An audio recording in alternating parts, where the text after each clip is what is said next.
Welcome to another edition of Rust Rants, where I come on and go off about, well, whatever's honking me off today.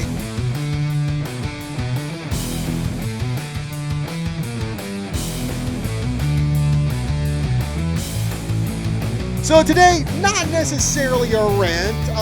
Tomorrow, Friday, November 11th, that is Veterans Day. And since KYCA is on a holiday schedule, I want to do something special for Veterans Day on today's edition of Rust Rants. And what I thought I would do in order to combine sports and Veterans Day is I brought in a book I published a few years ago called Weird and Interesting Stuff from World War II. And I wanted to show you that back in the 1930s, the 1940s, many of the prominent athletes that were big back then, well, they did their duty when war came and they went off and they joined the armed forces. Now, some of the baseball players especially, when they went in the Army, there were some of them, they kind of formed teams of other military units, and they kind of went around on tour throughout the islands, throughout the Pacific or throughout Europe, basically morale boosting kind of stuff.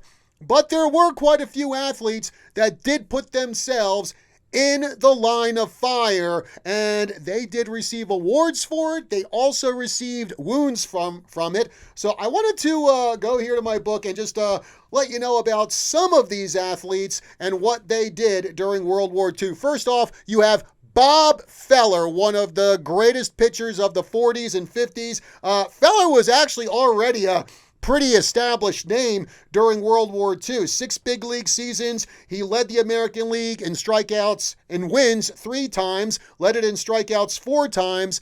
Then when World War II broke out, Bob Feller entered the U.S. Navy, and he was actually the captain of an anti-aircraft gun crew on the battleship USS Alabama.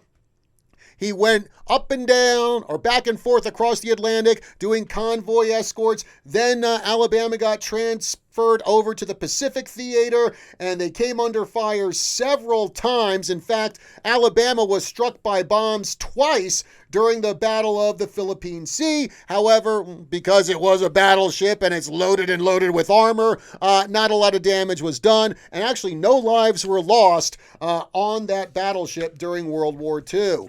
Also, another one, perhaps one of the greatest left-handed pitchers in Major League history, Warren Spahn.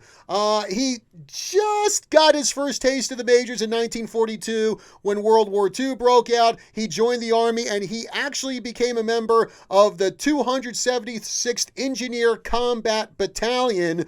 And Spahn actually received an injury in 1945. His unit was near the Ludendorff Bridge right before it collapsed. And actually, I believe a day before it collapsed, Spahn was caught in an artillery barrage by the Germans and actually suffered a foot wound because of shrapnel. Well, he came back into duty. He was actually commissioned second lieutenant, and he was discharged from the Army in 1946, resumed his career for the Boston and then Milwaukee Braves, and just became an incredible pitcher. 363 wins in his career, yet did serve his country over in Europe during World War II. Another one, Gil Hodges, recent Hall of Famer, and also led the Mets in 1969 to a World Series victory.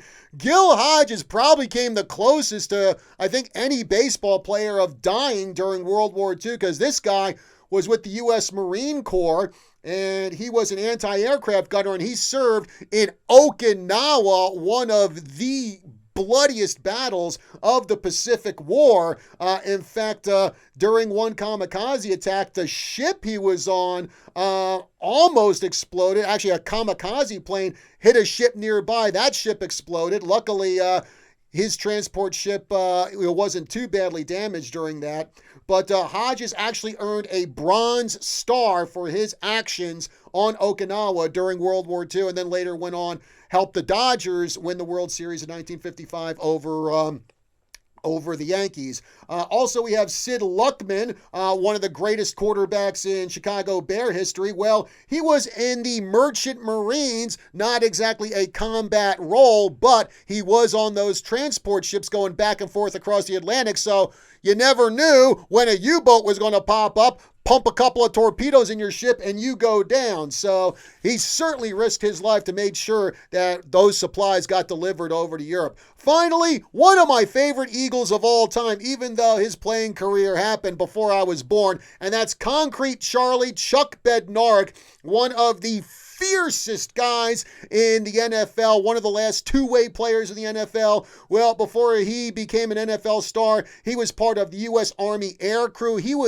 Army Air Corps, He was actually a waist gunner in a B-24 over Europe, took part in 30 missions over Europe, and of course, flying those bombing raids over Europe. I mean, how many hundreds, thousands of bombers did we lose during the air campaign over Europe? Well, he survived, though he did say in the Pro Football Hall of Fame website, quote, "There was anti-aircraft fire all around. You just waited for your turn to get hit, but ours never came," end quote. And he was awarded the Air Medal during his time in service with the U.S. Army Air Corps during World War II. Later came back, played for the Philadelphia Eagles, was an 8-time Pro Bowler, made the Hall of Fame, led the Eagles to the 1960 NFL Championship. So those are just some of the famous pro athletes who helped their country and did their service during the Second World War. And again, I just wanted to point that out here on this Veterans Day. Well, folks, that's going to do it for this edition of Rust Rants.